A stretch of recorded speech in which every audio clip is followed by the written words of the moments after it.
All right, let's talk some more about tax cuts and economic growth. Joining me now, my great friend, the White House National Economic Council Director, Kevin Hassett. Welcome back, Kevin Hassett. So you're on the G6 that's been negotiating this, you and Scott Bessent representing the White House.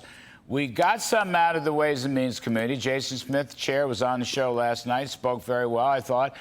How do you feel about it? Get in touch with your feelings. What do you think about his bill?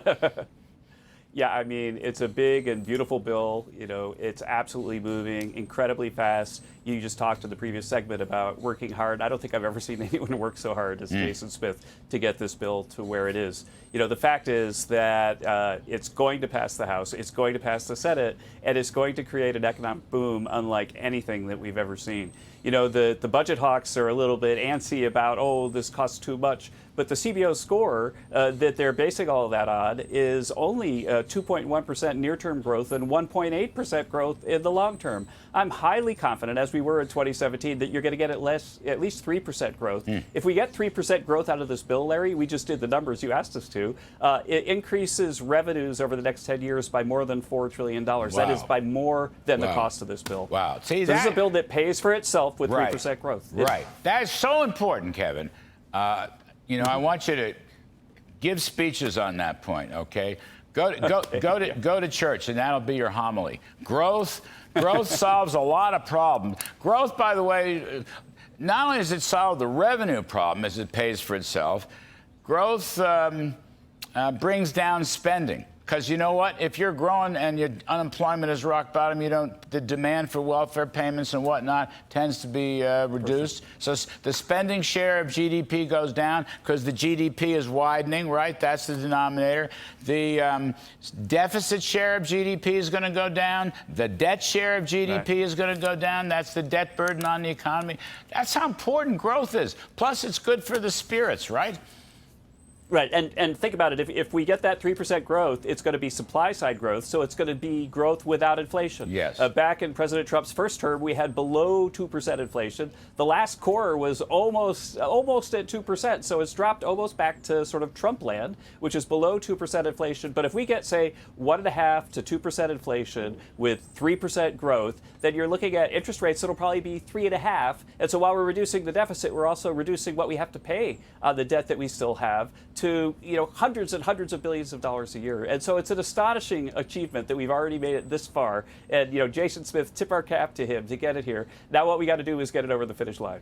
So another point. I remember in the first term, you made predictions, you know, the average working family, the average blue-collar family would gain $4,000, I'm going to say, in tax savings as a result of the individual and the business tax cuts. Have you noodled any numbers in? Let's say if Jason Smith's things passes or something close to it, how much would it help blue-collar families, middle-class Americans?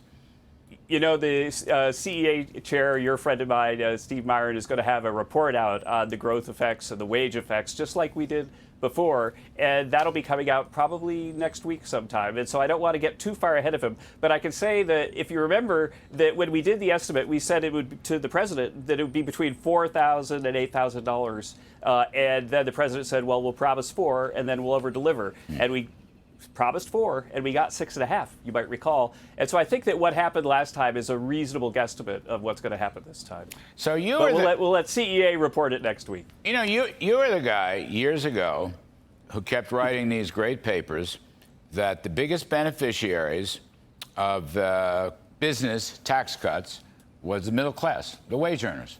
That was yours. Now, I know the Democrats are going to say this is a rich man's bill, but it's not, because you've got even add-ons to help the middle class with respect to overtime, for example, or tips and things of that sort. I mean, I think you'll exceed the benefits this time. This was your hypothesis. Right. I was your great salesman on another network every night hammering away on this. But really, don't you think you're gonna be proven right again? Maybe. I believe that the range was 30 to 70%, and you were close to 70%. I mean, I think 70% of the people, of the working folks, working folks, will get 70% of the benefits. That's not a rich man's bill. I mean, I want everyone to get benefits, but the most of them are going to go to the middle class.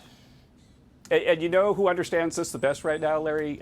The organized labor leaders. I've been meeting with organized labor leaders, and they are so excited, especially about the overtime deal.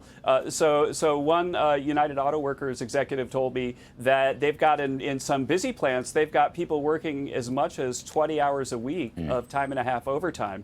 Imagine if all of that money, that time and a half, isn't taxed, at the extra half isn't taxed at all, how much of a tax break that is for ordinary blue-collar workers. I mean, it's a huge amount of money. It's a huge amount of money. And that was something that wasn't in the last bill. That's the new Make America Great Again policy that's going to really bring us to a golden age. Imagine anyone who's making overtime is not going to be taxed on the overtime. And think of all the people who work overtime all throughout this country. They're going to get that massive tax benefit. Well, it's not a tax cut for the you rich. should get Steve Myron and his group at CA to price that out. You know, give us some estimates. I'll bring him on here. We'll talk about it. He's all over it. He's all over it. All right, terrific stuff. NEC Director, Mr. Kevin Hassett, my dear friend. Great stuff, Thanks. Kevin. Thanks for coming back on.